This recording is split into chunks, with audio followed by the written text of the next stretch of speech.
માનવજ્યોત સંસ્થા ભુજની RTO circle પાસેથી આશરે 22 વર્ષનો એક યુવાન મળી આવ્યો હતો। યુવાનના જમણા હાથની 3 આંગળીઓમાં ગંભીર ઈજાઓ થઈ હોવાથી તેમાં ગેંગ્રીન જેવી ગંભીર સ્થિતિ સર્જાઈ હતી।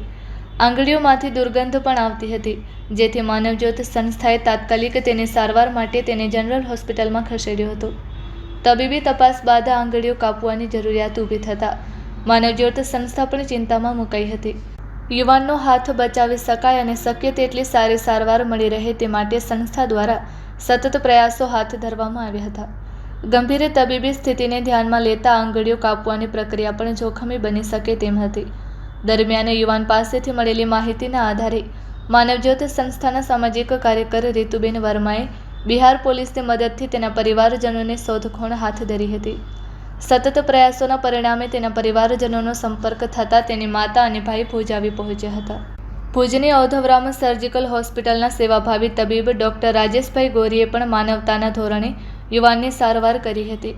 સારવારથી યુવાનની દર્દમાં રાહત મળી હતી। ત્યારબાદ તેના પરિવારજનો તેને હેમખેમ બિહાર લઈ ગયા હતા। એક નિરાધાર અને ગંભીર ઇજાગ્રસ્ત યુવાનને સારવાર અપાવી તેના પરિવાર સુધી પહોંચાડવાના આ માનવતાભર્યા કાર્યમાં પ્રબોધ મુનવર, પૃથ્વીરાજસિંહ જાડેજા, આનંદ રાયસોની, સહદેવસિંહ જાડેજા, કનૈયાલાલ અબોટી અને રફીક બાવા સહભાગી બન્યા હતા।